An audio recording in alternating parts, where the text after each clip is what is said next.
Comment être heureux dans mon couple? Et oui, cette question, vous l'êtes peut-être posée plusieurs fois. Je rencontre beaucoup de personnes en cabinet qui viennent à ce sujet et c'est pour cette raison que je vous partage aujourd'hui 3 clés.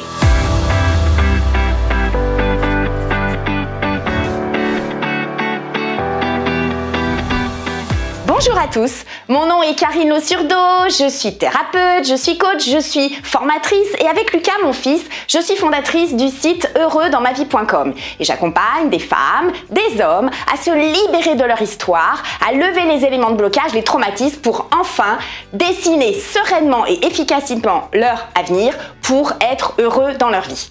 Alors si c'est votre première visite sur cette chaîne YouTube, eh bien soyez les bienvenus et je vous invite à vous y abonner en cliquant également ici sur cette cloche pour pouvoir recevoir en priorité l'ensemble de mes contenus.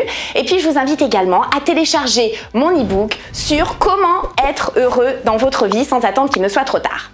Alors la thématique d'aujourd'hui, c'est comment être heureux dans mon couple. Et oui, parce que le couple, c'est moi plus l'autre égale la relation du couple. Et souvent dans cette relation, il peut y avoir des tensions, des joies, des tensions. Et effectivement, le couple, c'est mettre en commun des énergies. Alors pour que justement je puisse être heureux, c'est-à-dire dans l'épanouissement, cette énergie de joie, eh bien vous avez 3 clés fondamentales. Ces 3 clés, c'est tout simplement faire vos 3 C. Et les 3 C, c'est quoi? Eh bien c'est de communiquer, c'est de confiance, votre confiance à cultiver et ensuite votre connivence à développer. Et je vais faire un zoom sur chacun de ces 3 points. Alors le premier point, c'est communiquer. Communiquer, c'est quoi? C'est mettre en commun. Et effectivement, dans le couple, c'est 2 couples. C'est donc une relation où on met en commun une partie de nous, une partie de notre savoir, de notre savoir-faire. L'autre fait également la même chose pour faire cette merveilleuse relation. Et donc, communiquer, c'est pouvoir exprimer nos besoins, ce qui fait sens en nous, ce qui est important pour nous. Et donc cette communication est indispensable. Et pour la plupart des personnes que je rencontre au cabinet, souvent elles sont en mode reproche, c'est-à-dire que leur communication ne se centre pas sur les besoins à exprimer, mais plutôt sur ce qui ne va pas. Alors effectivement, c'est très intéressant de pouvoir faire les constats de ce qui doit être amélioré, mais quand vous communiquez avec l'autre, surtout passez de ce mode reproche en mode besoin. Donc, vous faites vous, en interne, les constats de ce que vous souhaitez voir améliorer. En revanche, quand vous allez exprimer, vous devez formuler vos besoins et en faire une demande. Donc, voici le premier C qui est donc la communication. Et la communication, c'est la base même du couple. C'est ce qui va vous donner votre ciment. Le deuxième C, c'est développer votre confiance et la cultiver. Alors, qu'est-ce que ça va permettre? Ça va permettre justement de pouvoir donner de la qualité à votre communication. Vous savez ce qu'on vient de voir juste avant. Et puis, ça va vous donner de la sécurité parce que rappelez-vous, dans la pyramide de Maslow, le deuxième pilier de cette pyramide, c'est la sécurité. Et un couple, vous devez vous sentir à côté de l'autre, dans votre sécurité, pour que vous puissiez envisager l'autre comme un partenaire et non pas comme un adversaire. Sinon, vous sortez les armes et c'est le combat. Donc, pour pouvoir développer cette confiance, vous allez faire comment? Tout simplement, vous exprimer par la communication.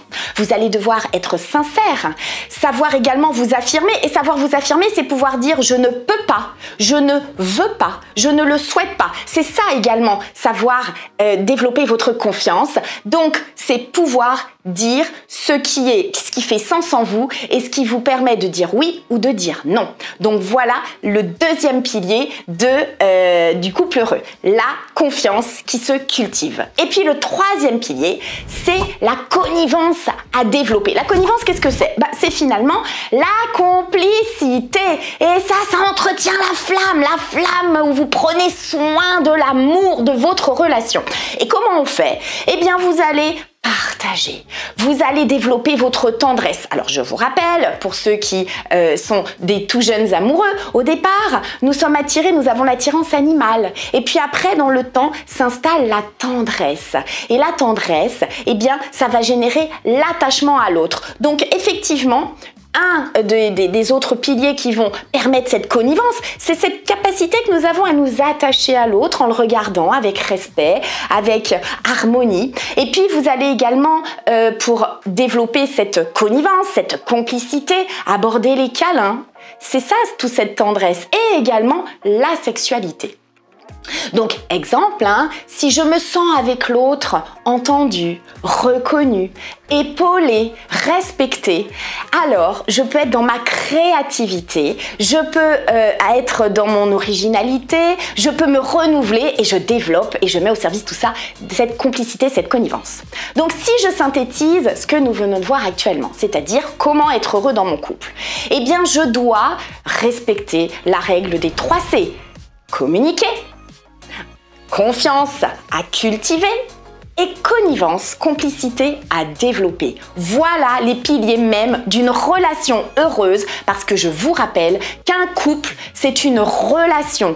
Je mets un peu de moi dans cette relation, l'autre met un peu de lui dans cette relation et nous en faisons un pot commun qui évolue au jour le jour. Voici ce que j'avais à vous partager aujourd'hui sur comment être heureux dans mon couple. Alors, si cette vidéo vous a intéressé, je vous invite à la partager. Si vous pensez qu'elle peut intéresser d'autres personnes que vous connaissez dans des situations d'évolution, faites-leur-en le partage. Likez également cette vidéo, faites vos commentaires et je vous retrouve avec un immense plaisir pour d'autres partages. Et d'ici là, prenez bien soin de vous et surtout, soyez heureux dans votre vie. À très bientôt.